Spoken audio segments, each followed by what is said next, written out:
Aujourd'hui, nous allons clôturer avec notre séminaire qui était intitulé « Voici l'époux, allez à sa rencontre ».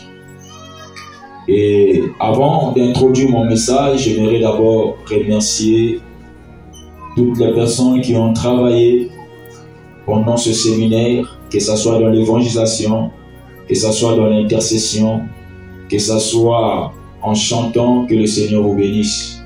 Sans plus tarder, nous allons prendre notre texte de base dans le livre de Matthieu 25. Nous commençons par le verset 1er. Tu vas aller jusqu'au verset 8 rapidement. C'est un sujet grand et très capital que nous ne devons pas parler de ça en passant vite. Et les hommes de Dieu qui m'ont précédé, ils ont ouvert beaucoup de choses. Mais ce matin et dans la marche de cet enseignement, je vais positionner les choses. Amen. Le thème est intitulé « Voici l'époux, allez à sa rencontre ». Au préalable, ce que nous devons retenir, quand Jésus parle de l'histoire des 10 vierges, l'histoire des 10 vierges n'est pas réelle. Mais c'est toute parabole que Jésus est en train de présenter pour expliquer des choses à venir. Alléluia. Or, la parabole est un langage qui cache une lumière. Parce que dans l'évangile que nous confessons, nous disons ceci.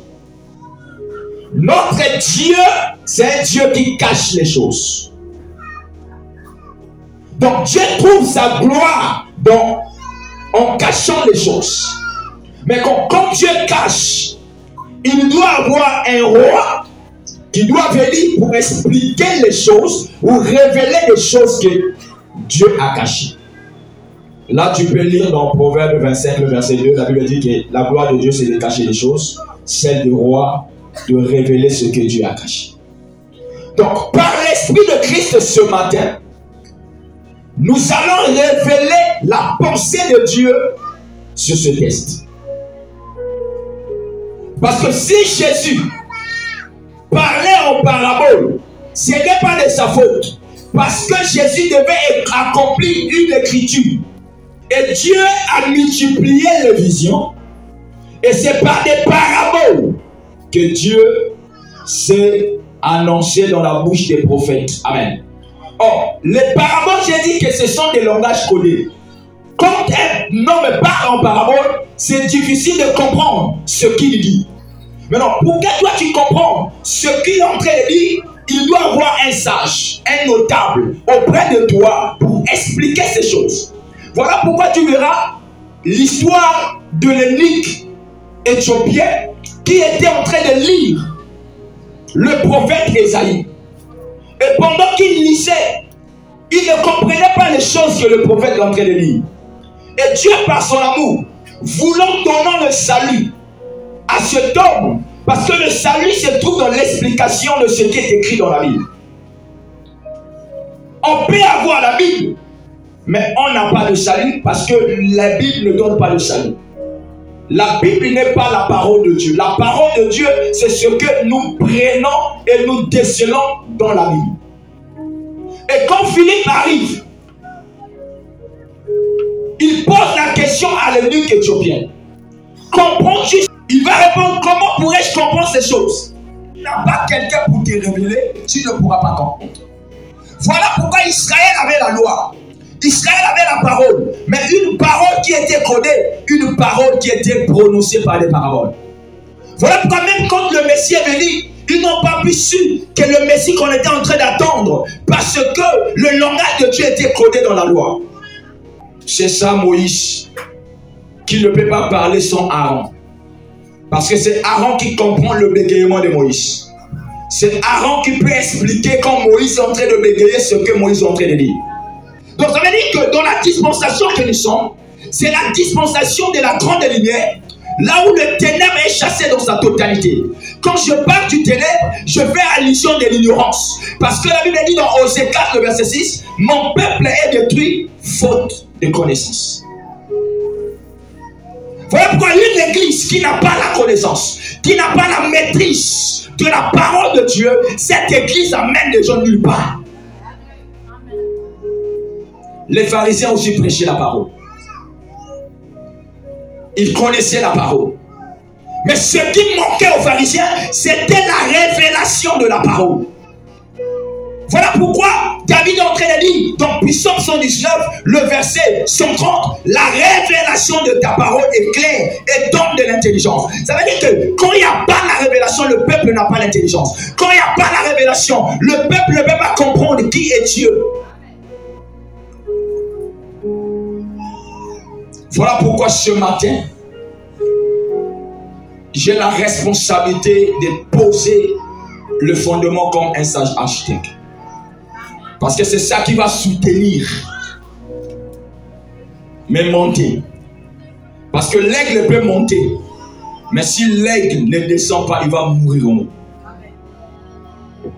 On nous parle de 10 vierges qui avaient la promesse du mariage, qui attendaient un mari, un époux. La Bible dit que 5 étaient sages, 5 d'autres étaient folles. Tous, ils avaient des lampes. Tous avaient pris de l'huile. Et tous étaient vierges. Mais,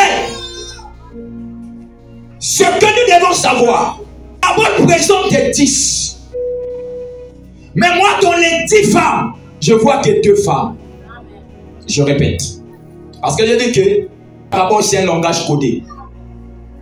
Voilà pourquoi Hébreux 1, la Bible dit que Dieu a parlé de plusieurs manières et de plusieurs reprises à des prophètes. Au temps de la fin, Dieu ne parle plus par des prophètes, mais Dieu parle par son Fils. Voilà pourquoi si un homme se lève et dit que moi je suis le prophète du temps de la fin, je comprends qu'il ne sort pas de la maison de Dieu, mais il sort de la maison du diable.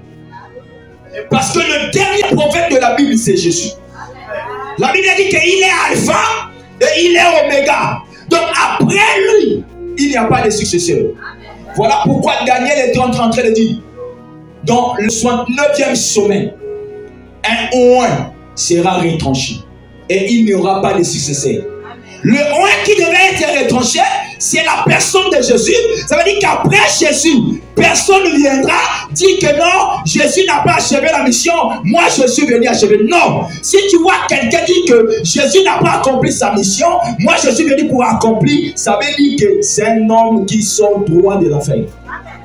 Parce que l'Écriture dit que sous la croix, il a dit que Père, j'ai tout accompli. Donc la présence de Jésus était l'accomplissement de la loi, les puissants et les prophètes. Il y a un homme qu'on appelle Salomon qui nous a présenté déjà 2 femmes. Mais quand Jésus vient, Jésus ne présente pas 2 femmes, mais Jésus présente 2 femmes. Mais en réalité, tu verras qu'il n'y a que 2 femmes. Pourquoi? Parce que l'ensemble de 5, c'est la sagesse. Alléluia. L'ensemble de l'autre 5, c'est la folie, qui est l'insensé. Et là, pourquoi Jésus vient répéter l'écriture du prophète? Parce qu'un jour, Jésus dit aux gens, vous avez devant vous celui qui est plus que Salomon. Alléluia. Donc si Salomon a parlé des femmes sages et les femmes insensées, le véritable Salomon doit venir confirmer cela pour prouver aux gens que non, ce que Salomon avait dit, c'est la réalité. Oh, la Bible dit que tous, ils avaient des lampes, tous, ils étaient vierges, tous, ils avaient pris de l'huile. Mais ce qui a distingué les 2 groupes de sages et le groupe de folles, c'est la sagesse et la folie. Alléluia. Que ce soit les folles, les 2 ont bâti. Alléluia. Les 2 ont bâti. Maintenant, la différence qu'on est en train de qualifier, celle-là est sage, l'autre-là est folle par rapport à la qualité et à la manière de bâtir. Est-ce que je peux avancer? Donc, ce qui a fait qu'on puisse qualifier que cette femme était insensée, parce que cette femme a bâti une maison sans prendre la pierre angulaire. C'est aussi l'image de deux personnes qui ont bâti la maison. L'autre a bâti sur le roc, qui était sage, qui avait la vision, qui avait la prudence, qui avait la capacité de voir la tempête qui devait venir. Alléluia. Je vais descendre. La sagesse ne nous permet pas de se positionner par rapport aux choses présentes, par rapport au combat présent, par rapport aux réalités présentes. Mais la sagesse nous amène de se préparer par rapport aux événements à venir. Amen. Donc ce que les autres ne voient pas, nous les voyons déjà, nous bâtissons par rapport. Amen. Amen. Voilà pourquoi, bien aimé, tout ce qu'on bâtit dans la vie, cela ne prouve pas que tu es sage. Amen. Cela ne prouve pas que Dieu est avec toi. Parce que souvent, quand les gens bâtissent des choses, ils voient que la chose est en train de monter, ils croient que Dieu est avec lui. Non. Parce que même Émeraude, il a bâti Babel. Mais le problème d'Émeraude, au lieu de bâtir avec des pierres, il a bâti avec des briques. Or, tous ceux qui bâtissent avec des briques, ce sont des gens qu'on appelle les Égyptiens. Parce que Dieu ne bâtit pas avec des briques, mais Dieu bâtit avec quoi? Avec des pierres. Parce que Dieu sait que les pierres sont dures. Et la Bible nous dit, la femme sage bâtit sa maison et celle qui était censée la renverse avec ses propres mains. Ça veut dire qu'elle l'a bâti. Ça veut dire que ce que tu bâtis dans ta vie, c'est ce qui garantit ton avenir. Ce que tu es en train de bâtir, c'est ça qui va te protéger demain. Noé, pendant qu'il était en train de bâtir l'arche, il était en train de garantir son avenir. Si Noé n'avait pas respecté les coudées, n'avait pas respecté les indications que Dieu avait données à Noé, quand la déluge devait venir,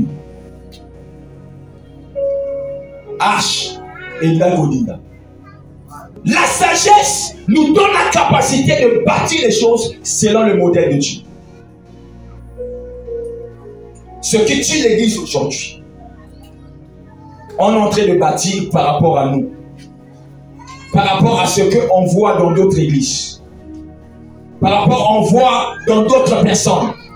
Donc tu es en train de bâtir ta vie par rapport à l'image de quelqu'un. Et la Bible dit que celle qui était censée, elle les renverse par ses propres mains. Ça veut dire qu'elle a bâti, elle-même, elle détruit ce qu'elle a bâti. Tout on peut être appelé de Dieu.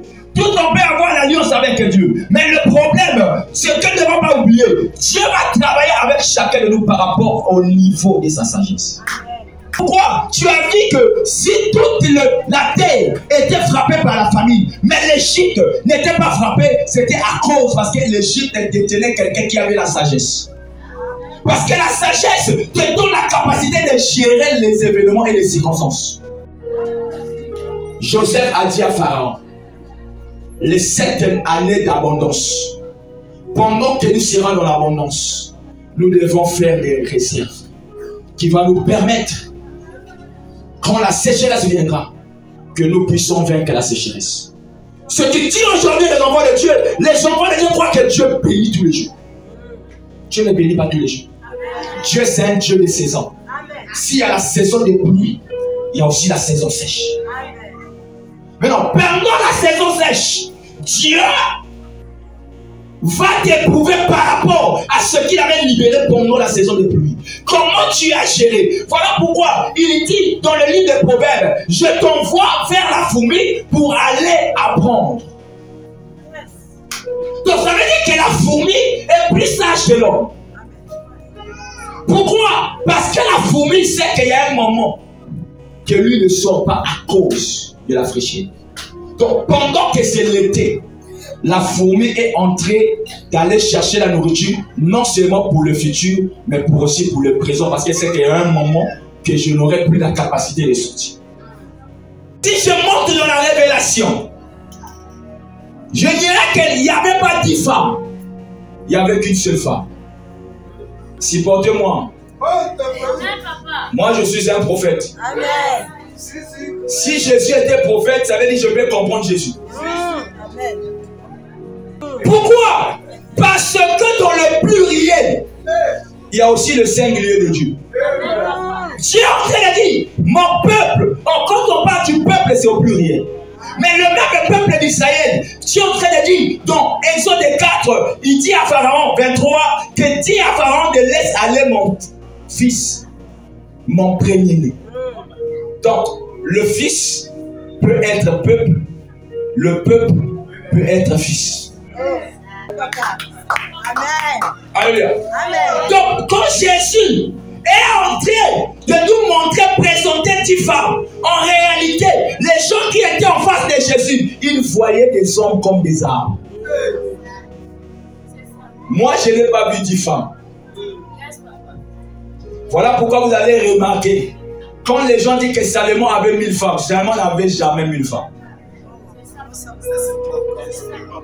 Je vais te montrer. Salomon avait seulement une femme.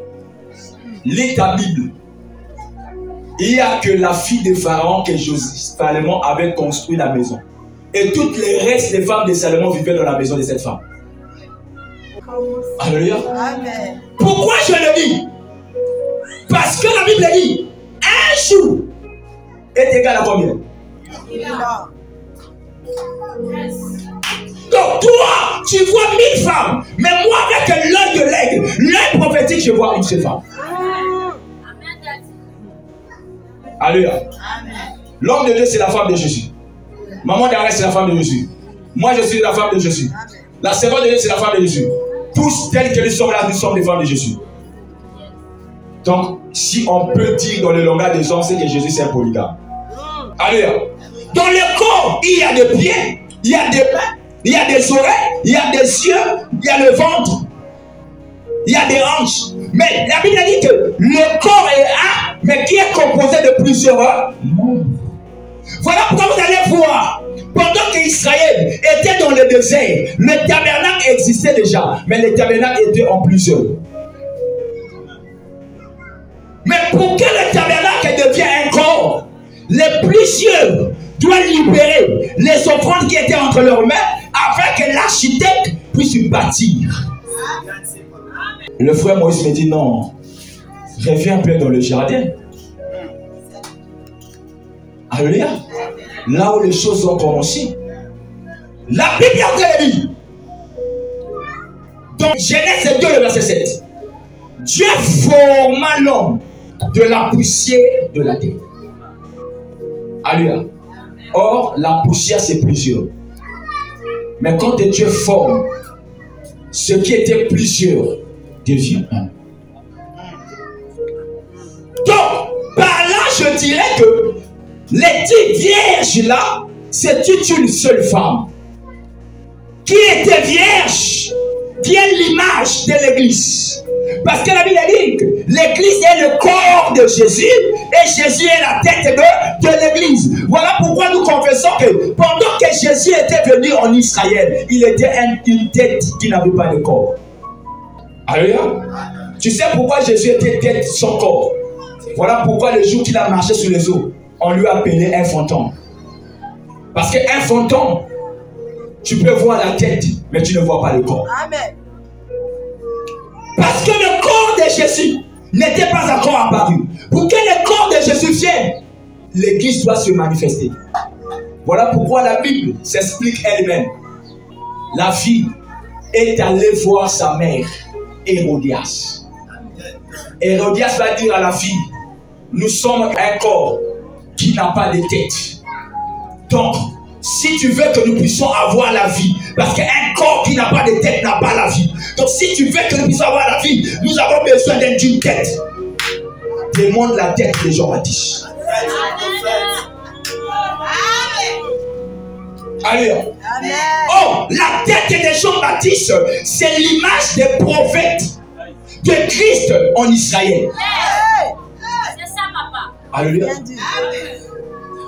Maintenant, la fille dit que donne-moi la tête. Oh, quand la tête quitte Jean-Baptiste, pour aller vers la fille d'Hérodias. C'est ça la démarche qui dit, je suis venu chez les siens et les siens m'ont pas reçu. Mais à tous ceux qui m'ont reçu, je leur ai donné le pouvoir de devenir enfants de Dieu. Ceux qui sont nés ni de la volonté de l'homme, ni de la chair, ni du sang, mais de la volonté de Dieu. Donc ça veut dire aujourd'hui, l'église c'est la femme qui porte la tête de Jésus. Maintenant Israël n'a plus de tête. Ça veut dire qu'Israël est maintenant dans l'obscurité. Parce que c'est la tête qui éclaire le corps. Si ton corps n'a pas la tête, ça veut dire que ton corps n'est pas éclairé. Amen. Jésus est en train de dire, si ton œil est en bon état, tout ton corps est éclairé. Or, l'œil se trouve dans la tête. Alléluia. Alléluia. Or, la tête, c'est là où est déposée la science de Dieu. Tous les mouvements que le corps fait viennent de la tête. Si la tête ne réagit pas, le corps ne peut pas réagir. C'est la tête qui te commande de prendre de l'eau, de s'habiller, de se déplacer. Tout ce que tu fais. Voilà pourquoi Jésus dit, sans moi, sans la tête, tu ne peux rien faire. Sans moi, tu ne peux rien faire. Parce qu'il est la tête du corps. Maintenant, le problème, c'est quoi? Dans l'église de Jésus, il n'y a pas seulement des sages, il y a aussi des folles. Alléluia. Dans l'église de Jésus, il y a des sages, il y a des folles. Dans l'église de Jésus, il y a le bleu et il y a le livre. La Bible en train de dire, tous ils ont pris leur lampe pour aller à la rencontre de l'époux. Maintenant, moi, la question que je me pose, on nous parle directement d'une femme qui doit rencontrer son époux, mais l'histoire ne nous montre pas là où cette femme a été fiancée. Alléluia. Parce que dans l'ordre divin de Dieu, tu ne peux pas devenir femme de Dieu sans passer par l'étape du fiançailles. Maintenant, la question que je me pose, à quel moment que cette femme était fiancée? Donc, ça veut dire que cette femme a été déjà cherchée. Mais on viendra la rechercher. Alléluia. On ne peut pas rechercher quelque chose qu'on a déjà cherché. Alléluia. Donc, voilà pourquoi, quand Jésus était venu pour la première fois, il était venu chercher. Quand Jésus va revenir, il ne vient plus chercher, mais il vient rechercher. Non, tu ne m'as pas saisi. Quand Jésus est venu sur la terre, il est venu chercher une femme. Mais quand Jésus reviendra, il ne vient plus chercher une femme, mais rechercher une femme. Donc, venir chercher la femme qu'il avait laissée. Voilà pourquoi même la Bible dit, n'oublie pas la femme de ta jeunesse. Ça veut dire qu'il y a un moment, quelqu'un a la femme de sa jeunesse, il abandonne cette femme, il va finir avec la femme de la jeunesse, il doit revenir à la femme de la jeunesse. Or, la femme de la jeunesse, c'est Dieu avec Israël. Parce que la jeunesse nous parle de la vigueur, nous parle de la force. Voilà pourquoi tu verras que David, pendant sa jeunesse, pendant qu'il avait été fort, il avait des femmes. Mais quand il est devenu vieux, on doit chercher une jeune fille vierge qui viendra chauffer David. Et la Bible dit, nous avons une petite sœur qui n'a pas de mamelle. Ça veut dire que quand Jésus est venu chercher sa femme, elle est venue retrouver une femme qui n'avait pas de mamelle. Or, toute femme qui n'a pas de mamelle n'a pas droit au mariage. Non, tu ne m'as pas compris. Alléluia. Pourquoi? Parce que dans le mariage, il y a ce qu'on appelle la fécondité. Or, quand il y a la fécondité, la femme doit allaiter les enfants. Pas avec les biberons. On n'allaite pas l'enfant avec des biberons. Il y a des églises aujourd'hui qui donnent les biberons aux gens. Alléluia.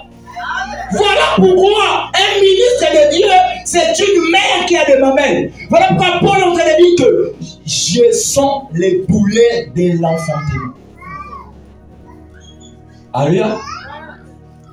Ton enfant qui est dans ton église, il prend des biberons à l'internet.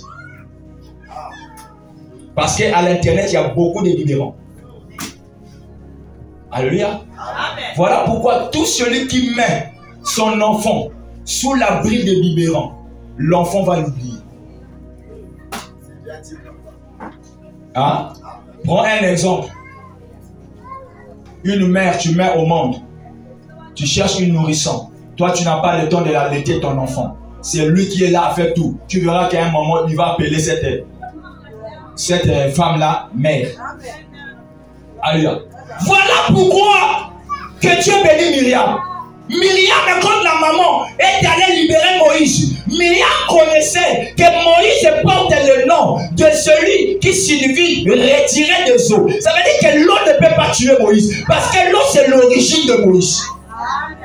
Et il vient, il regarde.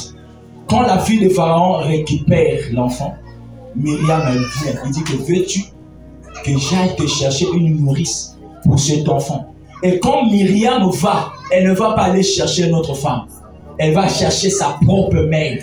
Pourquoi? Parce que Myriam savait, pendant que Moïse sera entre les mains de sa maman, pendant que la maman est en train de laiter l'enfant, il y a des chansons qu'on chante. Il y a des paroles qu'on dit. Il y a des choses qu'on libère. Ça veut dire que pendant que Moïse est en train de boire, il sait l'odeur de sa maman. Voilà pourquoi, malgré qu'il était allé dans la maison de Pharaon, il est devenu un prince. Mais quand le temps est venu, la Bible dit que Moïse refusa. Qu'est-ce qui a fait que Moïse refuse? Parce qu'elle a pris les mamelles de sa mère. Il dit qu'elle n'a pas de mamelles. Mais que ferons-nous le jour qu'on viendra la rechercher? L'identité d'une femme, ce sont des mamelles. Or, les mamelles parlent simplement de la maturité. Ça veut dire qu'on ne peut pas demeurer un chrétien enfant. Alléluia. Donc, depuis que tu as connu le Seigneur, depuis que Jésus t'a fiancé, tu ne grandis pas. Tu ne grandis pas. Tu es dans les futilités, dans les choses qui n'honorent pas Dieu. Alléluia. Paul dit ceci. Quand j'étais enfant, je parlais comme un enfant. Mais quand j'ai atteint la maturité, je vais disparaître tout ce qui était de l'enfantillage. Ça veut dire que dans la marche avec Dieu, nous devons être enfants, c'est bien. Nous avons des privilèges. Mais un enfant ne reçoit pas la responsabilité du Père. Un enfant ne sera jamais glorifié par le Père. Durant longtemps que Jésus était l'enfant, Dieu n'a jamais donné à Jésus un nom qui est au-dessus de tous les noms. La Bible dit dans Ésaïe 9, verset 5, un enfant nous est né. Quand un enfant naît, il est pour tout le monde. Jésus naît est pour tout le monde. Jésus fils n'est pas pour tout le monde. Un enfant nous est né. Un fils nous est donné. On l'appellera conseiller, admirable, Père éternel. Et puis la Bible dit, la domination se posera. Ça veut dire que Dieu ne pose pas la domination sur un enfant, mais sur un fils. Voilà pourquoi parfois les démons n'ont pas peur de toi, parce que tu es encore un enfant. Le jour que tu deviendras fils, il y a certains démons, tu ne viendras pas voir le prophète. Tu vas s'en charger des éléments. La domination. Oh, celui qui reçoit la domination, c'est celui qui porte l'arche. Parce qu'on parle de l'épaule. La domination ne sera pas sur la tête. Mais la domination est sur l'épaule. Est-ce que tu as l'épaule? Pose la question à ton frère. Est-ce que tu as l'épaule? Alléluia. Parce qu'il y a une chose. Si tu n'as pas l'arche sur ton épaule, le Jourdain ne va pas t'obéir. Le Jourdain obéit aux gens qui portent l'arche sur leurs épaules. La Bible dit que Dieu dit à Josué que tu mettras les sacrificateurs devant et ceux qui auront l'arche, c'est eux qui seront en premier rang. Et quand ils mettront leurs pieds dans l'eau, l'eau va se séparer. La maturité. Parce que la maturité te permet de conserver ce que tu as bâti. Alléluia. Voilà pourquoi tu verras qu'il y a des gens qui ont reçu le travail. Ils gagnent un bon salaire, mais il n'a pas mis du temps. Parce que Dieu t'a donné le travail, mais tu n'as pas la maturité de garder le travail. Mais entre l'enfant prodige et celui qui était resté, celui qui était mature, c'est celui qui était parti. Je vais t'expliquer pourquoi. Parce que l'autre qui était resté, il ne savait pas que tout ce que le père travaillait, c'était pour lui. C'est son héritage. Mais l'autre qui était parti, elle avait la connaissance que ce que je suis en train de demander, c'est ma part d'héritage. Je prends seulement la partie là. Maintenant, si on veut aller là où il est parti, on change de contexte. Un enfant mature, c'est celui qui sait réclamer ses droits. Voilà pourquoi la sagesse qui était dans les 5, c'est ça la maturité. Dans l'église, on est des chrétiens qui ne sont pas matures. Il y a des chrétiens qui sont matures. Voilà pourquoi Jésus est entré d'illustrer la maturité comme la force. Il dit que vous qui êtes forts, soutenez ceux qui sont faibles. Or, ceux qui sont faibles, ce sont des sages folles qui n'ont pas la maturité de gérer les événements que Dieu libère dans leur vie. Et la Bible dit, on viendra la rechercher. Oh, on est devenu la fiancée de Jésus par la croix. Voilà pourquoi nous disons que tu en parles avec Vandal. Moi, c'est Ophélie Azalaka. Alléluia. Moi, c'est Ophélie Azalaka. Tout ça, débat, moi, on a mon pasteur. Tout ça, discuter, non, on y a d'autres. Il faut te revoir, ma d'autres, dans mon côté. Moi, j'étais pour des gens qui doivent revoir la dot. Parce que c'est trop cher. En causant avec lui, quand je suis rentré, j'ai compris. La dot, on ne peut pas revoir ça. Parce qu'il y a un homme qui a travaillé 14 ans pour épouser une femme. Bac salaire, il y a 14 ans. Il y a un homme qui a risqué sa vie pour la dot. Saoul dit que si tu veux que je te donne ma fille, va tuer 200 Philistins. Papa. Yo Moko, Obama 200 Philistins. Or, c'était la mort de David que Saoul cherchait. Amen. Mais David est allé, il a mené 200 précieux de Philistins. Dans la Bible, 4 ans plus tôt, on a vu un homme qui a risqué sa côte pour avoir une femme. Donc ça veut dire que moi c'est Ophélie Azalaka. Amen. Tout celui où il a joué à moi c'est Ophélie. Bien aimé, il est dans mon a pas pour casser au foot. Amen. Amen. C'est la vérité, papa. Donc ça veut dire quand je parle que non, même quand tu as une femme, cherche ma parole et attention on met la table quand Dieu n'a pas mis là. C'est ça. Na 3 casiers na 10 000. Là on y a na butu, ma sangwane koluba. Malgré na aussi saté, mais oyo sala wana déjà et vous protéger. Mais yo ata bisap. Ata tangawish. Bon, tout le monde ata gratana. Mais puis tu es courageux, il y a combien de mois là-bas? Alléluia. Est-ce que je parle à quelqu'un? Une femme est sage. C'est celle qui sait valoriser son corps et sa personnalité. Amen. L'homme va te valoriser par rapport à l'image que tu donnes. Amen. Gala, on est sur Bassi, Nibali. Tu pèses à Bassi. On va dire mène, teke. Ça c'est mon père. Compter, peser, diviser. Donc, action la balance. À mon yon peser, à diviser. Même si après te marie, moi je sais qu'il y a Naza. La maturité qui est dans la capacité de bien gérer les choses et la capacité de multiplier le peu. Souvent nous les chrétiens nous avons l'habitude de chercher des grandes choses. Dieu ne fonctionne pas dans les grandes choses, mais Dieu fonctionne dans les petites choses. Amen. Je vais t'expliquer. Pourquoi Dieu ne fonctionne pas avec des grandes choses? Dieu a préféré fonctionner avec des petites choses. Dieu a commencé le monde avec un homme qui a des barbes, un homme qui a des dents, un homme qui sait manger, qui sait parler. Dieu a échoué. Mais non, Dieu veut refaire le monde. Il dit que non, je ne vais plus commencer avec un homme qui a des barbes. Dieu commence avec un homme qui doit naître. On va se le moller couche. On va se dire wa bébé moi na maman. Jésus peut passer wa. Amen. À l'âge de 12 ans, elle est restée au temple. Quand sa maman est venue, si bien à ma boko, mais quand il atteint la maturité, il a compris les réalités du monde. Il a compris les défis qui l'attendent dans le monde. Il a pris la charge de sa destinée. Bien aimé, la charge de ta destinée n'est pas entre les mains de ton père. Amen. La charge de ta destinée n'est pas entre les mains de ta mère. Amen. Ton père peut faire sortir son argent pour t'envoyer dans les écoles les plus qualifiées. Mais si toi tu n'as pas la conscience de ta destinée, tu vas échouer. C'est ça. Moi, le jour que mon pasteur a tel que je vois que Bible, tu seras un grand prédicateur. C'est le jour que j'ai pris la charge de mon ministère. Chaque pasteur que je voyais qui avait la connaissance de la parole de Dieu, qui s'y va naïe.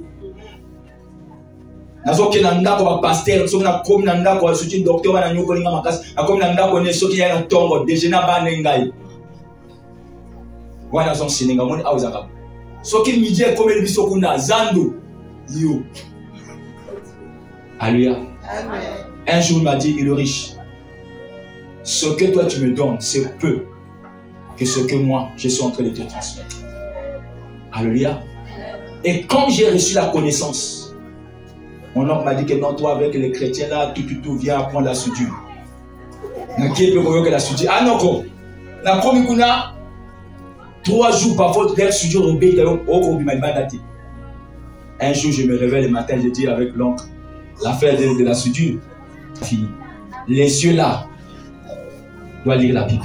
Amen. Je dois préserver ça parce que c'est ça qui va m'amener loin. J'ai laissé la soudure. Mais aujourd'hui, avec l'évangile, avec la connaissance qu'on m'avait transmise, aujourd'hui, la connaissance là est en train d'apporter des grandes richesses dans ma vie. Amen. Parce que si tu n'es pas sage, les opportunités que Dieu va te donner, tu vas les détruire. Bien aimé, il ne faut jamais comparer ta vie avec quelqu'un. Amen. Il y a des gens qui ont des secondes chances. Il y a des gens qui n'ont pas des secondes chances. Amen. Saoul, dès qu'il fait une erreur, Dieu l'enlève. Mais David, il a fait plusieurs erreurs, mais Dieu les garde. Amen. Alléluia. Dieu, parfois, il est en train de préparer un directeur quelque part. Mais il prend d'abord toi et te met directeur provisoire. Amen. Mais pendant que Dieu t'a mis directeur provisoire, c'est une opportunité pour toi, pour construire, pour faire ce que tu veux. Mais non, quand tu ne comprends pas, quand le véritable directeur viendra prendre son poste, toi tu deviendras malheureux. Alléluia. Parce que Saoul est en train de s'asseoir sur le trône qui ne lui n'appartient pas. Parce que le trône était de la tribu de Juda. Mais comme si le peuple avait besoin d'un roi, Dieu était en train d'abord de préparer un roi. Il dit, bon, il n'y a pas de problème, je choisis un homme. Mettre d'abord là pour jouer les terribles. Ce sont des choses qu'on ne doit pas oublier. Tu peux avoir la lampe, tu peux avoir lui. Parce que la lampe, on nous a expliqué, c'est la parole. Puissance 19, le verset 105. Ta parole sous mes pieds est une lampe. Lui, c'est le Saint-Esprit. Bien aimé, l'église, nous pouvons avoir la parole. Nous pouvons avoir lui. Donc ça veut dire quand on parle de lui, on parle du charisme. Les gens viennent, ils voient des miracles, il y a la prophétie, il y a des visions. Mais si l'église n'a pas la maturité, les gens ne vont pas s'asseoir. Amen. Les gens qui quittent dehors, quand ils viennent à l'église, ils veulent rencontrer. Tu peux être jeune, de âge, de 15 ans. Tu es un serviteur, tu modères, tu chantes, tu fais le protocole. On doit trouver en toi la maturité. C'est ça même. Amen. Parce que dans le sacerdoce lévitique, si tu n'as pas 30 ans, tu n'as pas le droit d'exercer. Alléluia. Donc aujourd'hui, tout celui qui sert Dieu, Dieu le voit qu'il a l'âge de 30. Tous, ils avaient de l'huile, ils avaient des lampes, ils étaient vierges. Mais le problème de la sagesse, bien aimé, tu sais que tu peux marcher dans la crainte de Dieu et tu meurs pauvre. La crainte de Dieu ne va pas te donner la richesse. La crainte de Dieu ne fera pas que tu sois grand dans la vie. La crainte de Dieu te permet d'aller au ciel. Parce que dans la Bible, moi j'ai vu quelqu'un qui craignait Dieu mais qui est mort pauvre. Cette femme est venue dire à Élisée, je sais que mon mari craignait Dieu. Mais le mari qui craignait Dieu, il était pauvre. Pourquoi? Parce qu'il n'avait pas la sagesse. il ne savait pas qu'il était à côté d'un homme qui est capable de prononcer seulement une seule parole et sa vie bascule. Mais quand la femme a compris cela, ce que son mari était incapable de faire, mais la femme avait la sagesse. Pourquoi la femme ne réagissait pas? Parce que dans la maison, c'est l'homme qui est le chef. Mais quand son mari est mort, c'est lui qui est devenu le chef. Il a dit non, toi tu n'étais pas révélé, tu n'étais pas sale. Il est allé voir Élie. Il dit que je ne vais pas accepter que mes enfants puissent aller à la servitude. Toi, je sais que tu as l'onction de Dieu, tu as la bouche de Dieu, tu es derrière tes paroles pour accomplir. Mais pourquoi moi je souffre? Mon mari a travaillé sous ton toit, mon mari était fidèle, elle craignait Dieu, tu dois faire quelque chose. Élie pose la question à la femme. Tu as quoi dans ta maison? La femme n'a pas dit des bidons d'huile.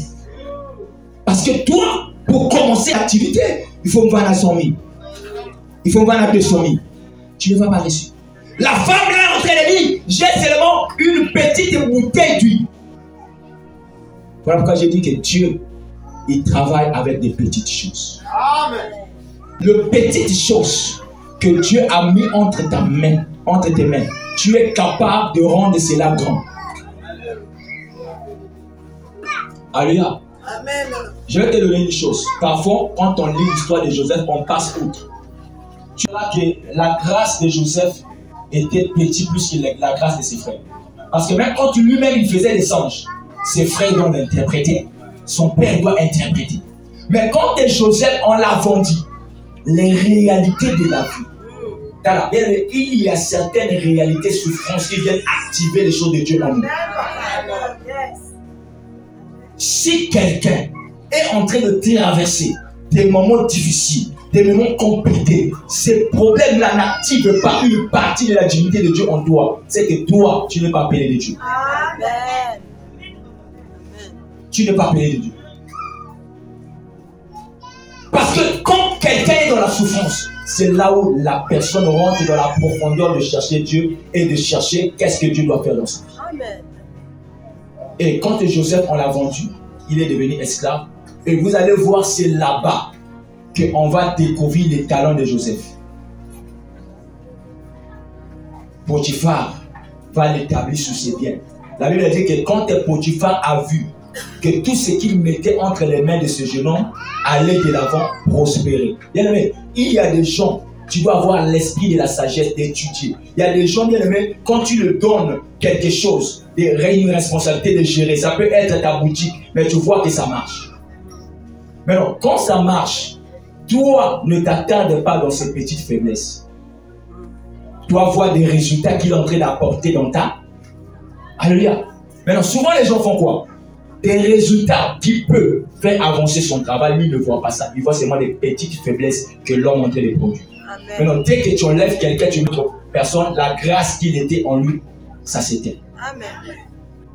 Alléluia.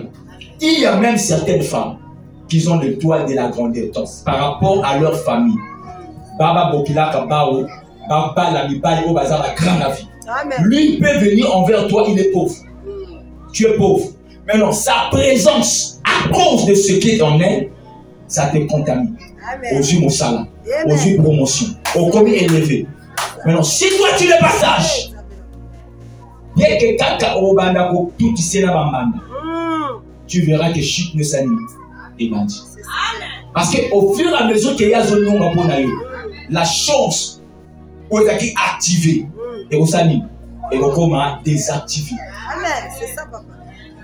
Alléluia. Tu peux être un berger ou bien un leader. Tu n'es pas puissant.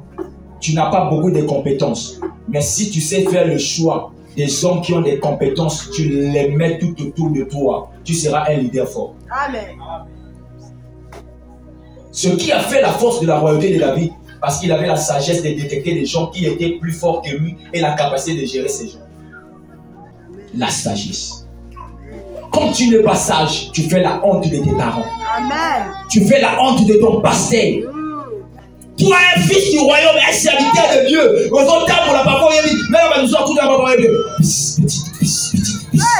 un serviteur de Dieu, tu es encore dans l'étape de draguer les gens dehors.